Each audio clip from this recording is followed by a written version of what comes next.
জি হ্যাঁ বন্ধুরা, কেমন আছেন? স্বাগতম আমার এই চ্যানেলে। তো বন্ধুরা, আমরা সবাই জানি আইপিএল 2026-এর জন্য কেকেআর এবং এসআরএইচ এই দুটো টিম কিন্তু দুর্দান্ত শক্তিশালী। কেকেআর বোলিং লাইন আপ খুব শক্তিশালী। কেকেআর এবার বোলিংয়ের দাপট দেখাবে জানা। আর এসআরএইচ কোথায় পিছিয়ে থাকবে বন্ধুরা? এসআরএইচও কিন্তু ব্যাটিং লাইন আপের দাপট তাদের কিন্তু খুব শক্তিশালী। তো বন্ধুরা, আইপিএল 2026-এর কেকেআর আর এসআরএইচ এর সম্ভাবিক প্লেইং 11টা আমরা দেখব। কোন দল বেশি শক্তিশালী? কেকেআর কলকাতা কিং রাইডার যেমন বোলিং লাইন আপের দাপট আছে, এসআরএইচ এর তেমনই ব্যাটিং লাইন আপের দাপট আছে। তো পারবে কি কেকেআর এর আমাদের কেকেআর এর বোলিং লাইন আপ এসআরএইচ এর ব্যাটিংকে প্যাক করে দিতে? চলো বন্ধুরা, আমরা এই ভিডিওতে সম্ভাবিক প্লেইং 11টা দেখবো আইপিএল 2026-এর জন্য। তো বন্ধুরা, তোমরা যদি আইপিএল এবং কেকেআর টিমকে ভালোবাসো তাহলে এই চ্যানেলটাকে সাবস্ক্রাইব করে একটা লাইক করো। ফেসবুক থেকে দেখলে ফলো, কমেন্ট, শেয়ার এবং লাইক করো।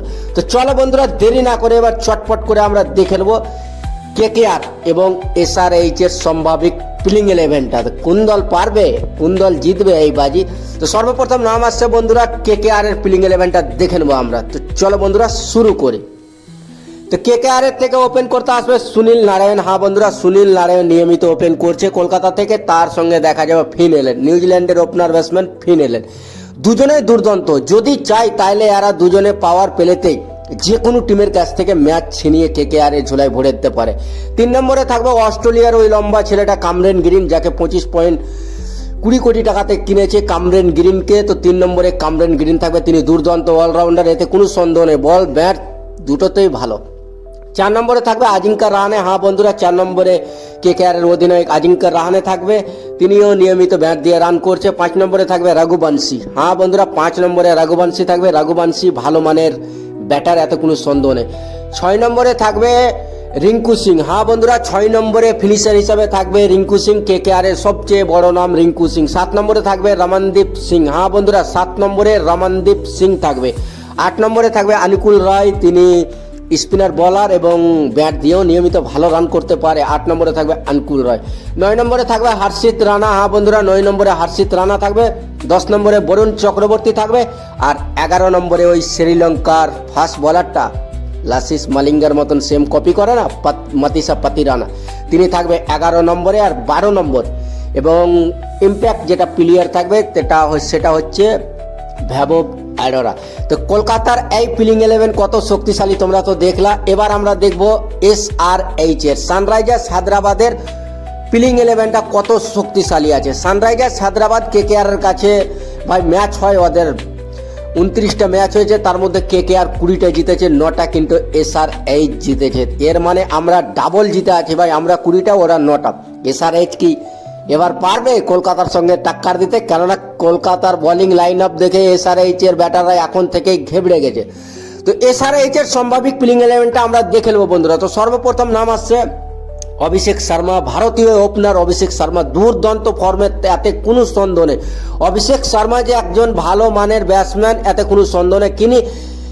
তিনি এখন বর্তমানে টি20 নম্বর 1 ব্যাটার। তার সঙ্গে থাকবে ট্রাভিস হেড। হ্যাঁ বন্ধুরা, অভিষেক শর্মার সঙ্গে থাকবে ট্রাভিস হেড, অস্ট্রেলিয়ার ওপেনার ব্যাটসম্যান ট্রাভিস হেডও দুর্দান্ত ব্যাটার, এত কোনো সন্দেহ নেই। 3 নম্বরে থাকবে বন্ধুরা ঈশান কিষান, ভারতীয় উইকেট কিপার ব্যাটসম্যান ঈশান কিষান দুর্দান্ত ফর্মে। তিনি এখন তো সেঞ্চুরির পর সেঞ্চুরি করেই যাচ্ছে, এই কারণেতে তিনি টি20 বিশ্বকাপের মতন বড় মঞ্চে জায়গা পেয়েছে। 4 নম্বরে থাকবে আফ্রিকার wicket keeper batsman Henry Klaasen. হ্যাঁ বন্ধুরা, 4 নম্বরে হেনরি ক্লাসেন থাকবে। 5 নম্বরে অঙ্কিত বার্মা, তিনিও ভালো মানের ব্যাট দিয়ে রান করতে পারে। 6 নম্বরে থাকবে অলরাউন্ডার, ভারতের উঠতা হওয়া অলরাউন্ডার নীতিশ কুমার রেড্ডি। 7 নম্বরে থাকবে লিয়াম লিভিংস্টন। হ্যাঁ বন্ধুরা, 7 নম্বরে লিয়াম লিভিংস্টন থাকবে।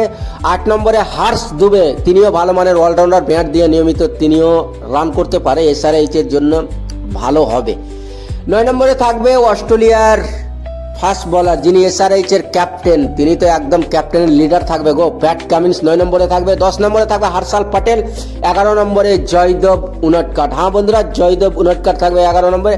আর ইম্প্যাক্ট 12 নম্বরে যে ইম্প্যাক্ট প্লেয়ারটা থাকবে তিনি হচ্ছেন জিসান আনসারি, স্পিনার বলার। তিনি ব্যাট দিয়েও রান করতে পারবে, কিন্তু বল দুর্দান্ত করেছে। তো বন্ধুরা, আইপিএল 2026-এর জন্য SRH এর তো প্লেইং 11 দেখলাম, KKR এরও প্লেইং 11 দেখব। এই দুটা টিমের মধ্যে কোন টিম বেশি শক্তিশালী লাগছে, কোন টিম জিতবে IPL 2026-এ? কেননা SRH এর ব্যাটিং লাইন আপ খুবই শক্তিশালী আমার মনে হচ্ছে, আর KKR এর বোলিং লাইন আপ ভাই একেবারে আগুন। আমার মনে হয় না কোনো টিম টিকবে KKR এর বোলিং লাইন আপের আগে। তো কোন টিম শক্তিশালী তোমরা কিন্তু কমেন্টে জানাও। আর IPL 2026-এ সম্ভাবিক প্লেইং 11 এটাই থাকবে। তো এখানে বন্ধুরা সুস্থ থেকো, ভালো থেকো, এটাই কামনা করবো। আর চ্যানেলে নতুন আসলে চ্যানেলটাকে সাবস্ক্রাইব করো, ফলো করো, ফেসবুক থেকে দেখলে ফলো, কমেন্ট এবং শেয়ার করো। এখানে বন্ধুরা নিজের খেয়ালটা রাখবে কিন্তু এখানে বন্ধুরা।